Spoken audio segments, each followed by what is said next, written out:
السلام عليكم ورحمة الله وبركاته.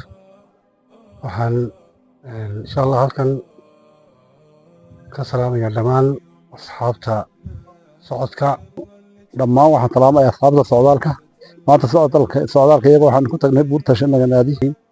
socodka yaan la moogaanin caafimaadkeena ku jira welibana khaasatan dhalinyarta inay ka soo qayb galaan caafimaadkooda ku jira waqti hore socodka bilowdaay waxay dhafays u tahay waqti dambe oo aad ogaan doonto markaad gaadho socodka in badan baan ka soo hadalnay rag badanna way ka soo hadleen waxaan anu ku darayaa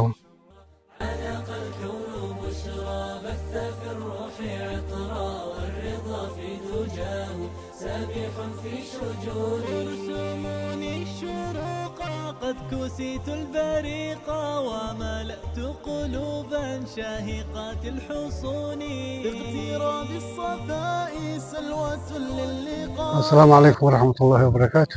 runtii anagu waxaan tagnay buurta Shanaganaadi oo aan fuulnay. runtii waxaan ku bogaadinayaa asxaabteyda in ay joogteeyaan socodka insha Allah kaasoo wax u taraya caafimaadkooda iyo naftoodaba. aad baan idin salaamayaa. asalaamu calaykum waraxmatullahi wabarakaatu. بسم الله الرحمن الرحيم السلام عليكم ورحمة الله وبركاته. maanta waa socdaalkeenii jimcaha caadiga maasha Allah de rag badan oo khiyaara igu helinaya maanta waxaan joognaa buurta Shanaganaadi.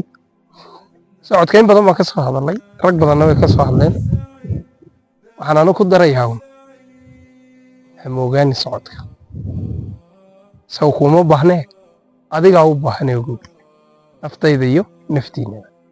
asalaamu calaykum waraxmatullaahi wabarakaatu. Assalaamu calaykum waraxmatullaahi wabarakaatu. dhammaan waxaan salaamayaa asxaabta socdaalka. maanta socdaalka iyaga waxaan ku tagnay buurta Shanaganaadi. dhammaantiin waan salaamayaa socdaalkana ka soo qayb galayaan ilaah. السلام عليكم ورحمة الله وبركاته. بسم الله الحمد لله الصلاة والسلام على أشرف الأنبياء والمرسلين سيدنا محمد عليه الصلاة والسلام. waxaan ka salaamayaa ummadda islaamka dhammaan waxaan salaamayaa asxaabta socodka iyo buura fuulka. maanta waxaan joognaa buurta Shanaganaadi.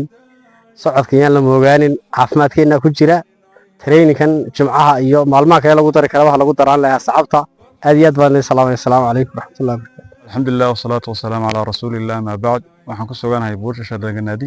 waxaan dhalinyarta ugu baaqayaa siday asxaabtu soo sheegeen welibana khaasatan dhalinyarta inay ka soo qayb galaan caafimaadkooda ku jira waqti hore socodka bilowdaay waxay dhafays u tahay waqti dambe oo aad ogaan doonto markaad gaadho marka waxaan leeyahay yaa dhalinyar socodka loo mogaane buuraha Boorama gaar ahaan dhalinyarta reer Boorama waxaan leeyahay buuraad haysataan ha laga soo qayb galo socodka. aad baan idin salaam. assalaamu calaykum.